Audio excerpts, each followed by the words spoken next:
I feel like I'm neglecting the guys. Yes! Yes! Yes! They suck as well. No! No! No! This one right here has an interesting personality trait that reminds me of Foodie Beauty. They both like to fetishize people.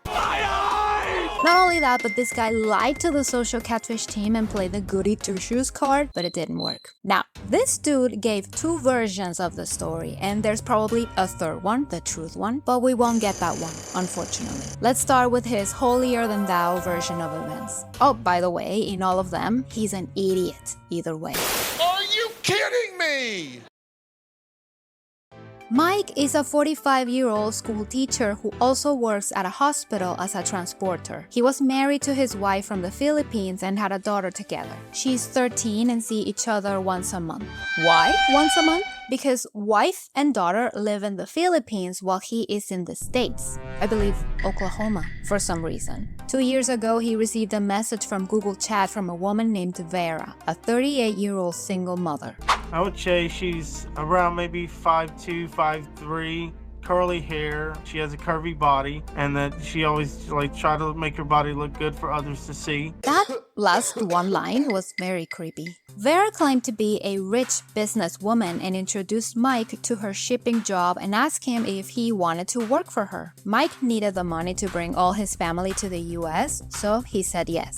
The boxes come to my house. They have the shipping labels on them. They were probably around 35 to 50 pounds. All I had to do was print off the UPS label they shipped. I just re-put the label on, send it outside, UPS will come pick it up. Mike claims he never looked inside the boxes, but you don't have to be a scientist to see this is illegal as hell. He told his wife about the new income and she was not pleased.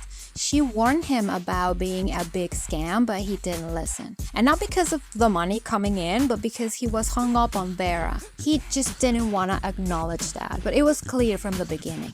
The shipping arrangement lasted for over a year. Instead of calling me Mike, she started calling me babe, words that my wife from the Philippines was using. And then started using words like, how are you, my husband? Don't you know that I'm still married to my Filipino wife? And this is why I mentioned Foodie Beauty. Egyptian guy that I'm talking to now, when he talks Turkish, everybody wants me. Everybody wants to have sex with me. Mike mentions his wife as his Filipino wife. That's such a weird way of presenting or talking about your partner. It really makes you think why he married her in the first place. They don't live together. He could have looked for a job over there so he could be with his daughter as well, but no. Mike claims he didn't cheat on his wife. He was faithful to her until the end. Her end. She was diagnosed with cancer. You will think Mike immediately took a plane to the Philippines and stayed with her until she was gone, right? With his daughter? No. They texted a lot though. I was talking to Vera while my wife was going through the difficult stages of cancer. Did I want to move on from her? A part of me probably honestly thought yes. I did not want to just go up in front and just tell my wife during the time that she's being treated. So let me get this straight. While his wife was struggling with a deadly illness, he was already planning his banging escapades. Okay. Oh, and he mentioned very specifically how his wife told him that if he wanted to remarry, he could go ahead. That's what she wanted, for him to put his pee-pee somewhere else. Those were her dying wishes. I mean, she didn't say it like that. She was probably classier than I could ever be. And she says, this is the time, honey. This is my time is, I want to go. Know that I love you, but know that I give you I want you to find, like I said, a new wife. No, I can't think about that right now. I still have you. You're on this earth. You're alive. Goody two-shoes over here claiming how dare you to his wife while actively speaking to someone else and thinking about her and his future without his wife. Soon after, his phone exploded with calls from his in-laws. He called them back after the phone rang for more than 10 times, and they told him his wife had passed away. So Mike didn't visit her in the hospital, and for sure, he's not gonna be at the funeral, not even for his daughter. A caring, understanding person is who I've always been. The next day, he was talking to Vera again. According to him, Vera was throwing herself at him, telling him I love you. But he was just so sad about his wife's passing. His head was just not in the right place. So I just basically wanted to push her to understand that this is a time that I need to be, you know, between me and God.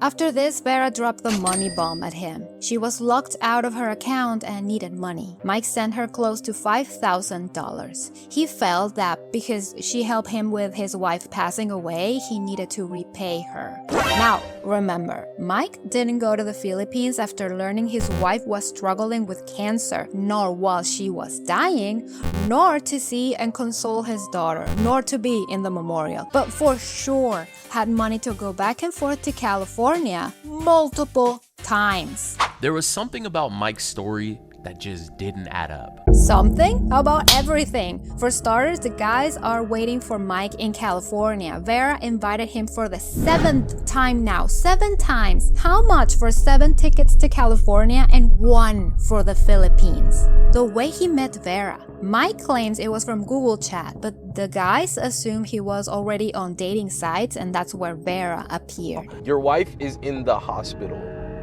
The last thing she tells you is, go find a new wife. Exactly. Too convenient. He also claimed he never opened the boxes Vera was sending him. I actually got a package. It was from, I think it was from FedEx if I remember right, and was full of fake international money. I forget what currency. So you did look in the boxes? That one I did. You told me that you never looked in the boxes. Yeah, he lied to the guys, and he keeps lying to them right there as well. The boxes had foreign currency and he thought nothing of it. Plus, he was speaking to the cops about it, but nothing got resolved. The shipping thing went on for about a year. It makes no sense. With Vera, she's very needy. My wife didn't demand money and then threatened to expose my personal information kind of thing because I didn't have money to send. Mike claims he has no feelings towards Vera, but he wants to know if she's real, not because he wants a future with her, but because he wants to bang her. Again, pure speculation. I remember when he said Vera and him were talking for the last 2 years. Try 10. They have been a thing for 10 years. This is not consistent though with what you told me. Right.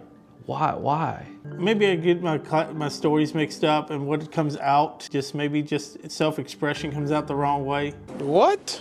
We established he went to California 6 previous times but never dared to knock on the door. Mike knows where she lives. Well, the crew went there and found the house, but it wasn't Vera's. What a shock, I know. But a true shock was video chatting with the real person behind the pictures.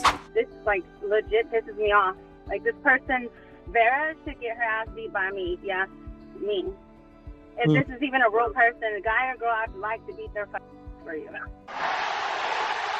The crew offers Mike to go to therapy wherever he wants to, but a spoiler alert, that never happens. Because can I buy that phone from you for $1,000?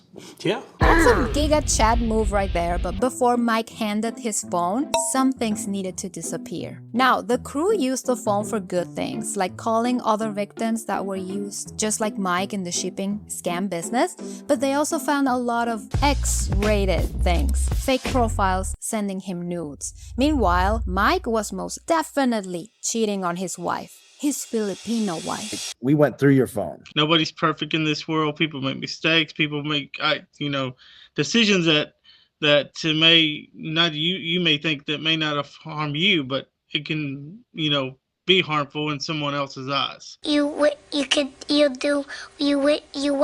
I'm sure talking to a professional will help, but I doubt he will in the future. We're going to help you get those resources that you need. I appreciate it. I haven't been on the straight and narrow path with you guys, or I thought I've had, but... Hold on. I hate doing this, Mike. I hate doing this. You make me do this. I think Mike cannot stand people looking at him in a bad light. He works at a school and a hospital, and he portrays himself as a caring, God-fearing man. But it's just a facade. He sucks and cannot stand people calling him out. Do we think he changed his ways? I don't. What do you think? Leave your thoughts in the comments. Don't forget to subscribe and leave a like. It really helps. I will see you in the next video. Thank you for watching.